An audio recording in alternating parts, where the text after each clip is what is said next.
Hey there! Welcome back to my channel where I aim to get Black women to burn one cape at a time.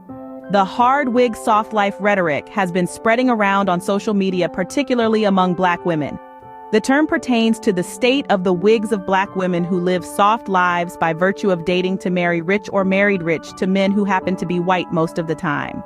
Honestly, I believe Black women who wear their wigs in a quote-unquote hard way are too busy living their lives to put so much value on how laid their wigs are, and are probably more focused on being financially taken care of by men most Black women don't have access to, given the men they date or marry, and taking advantage of luxurious amenities that takes their focus away from unimportant matters, such as how their wigs appears for those in the Black community to critique. I think it started out as good fun, but I feel like it has become sort of a way to pick apart these women purely out of jealousy by those who have some sort of superiority complex over how wigs should be worn, whether or not they realize it. Black women who do this are the same ones who are critiqued on the daily by red-pill Black men for even wearing one, and have the cognitive dissonance to turn around to Black women to talk down to them as if they hold a PhD on wigology. The hard wig, soft life girlies who have come on social media to respond for themselves as to why they wear their wigs the way they do explain that either they don't have a lot of hair places to get their wigs done, or they usually rock their natural hair and wear wigs on occasion in a low-maintenance style, which explains why it's not done up the regular way. Bust down, lace glued down, and laid. I also believe another root of why some Black women go on and on about these women's wigs is insecurity. They know that they could never do the same because of how they will be perceived by their men. The Black women who, whether or not they are aware of it or not, place too much value on wigs and subconsciously believe that their beauty are tied to their wigs. Notice how none of the Black women with hard wigs ever have to worry about what their men think?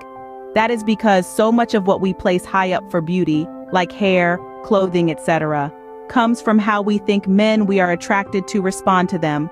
So if the men in their life don't care to tell the difference between what is a good or bad wig, who cares?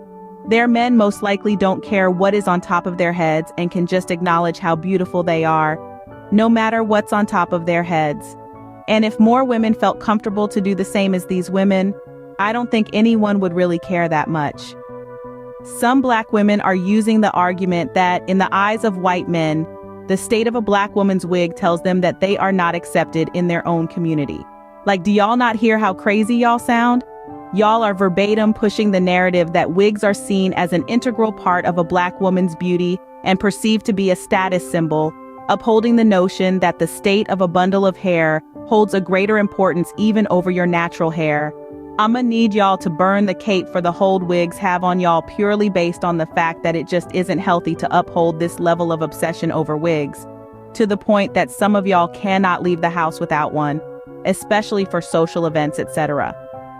If you happen to be one of these women who just can't fathom the hard wig, soft life concept and find it unacceptable or feel disturbed in a deeper sense, seek therapy and take steps to undo some of the brainwashing and unlearn these unhealthy ideas you hold towards your natural hair. The fact that the word natural has to be used to differentiate to make the distinction is where the root of issue lies. The hard wig, soft life rhetoric should challenge Black women as a collective to be mindful of what we say about other Black women, especially knowing how it feels to be a target for every little think we do. Thanks for tuning in, and don't forget to like, subscribe, and hit that notification bell for more thought-provoking content. Until next time, stay burning them capes.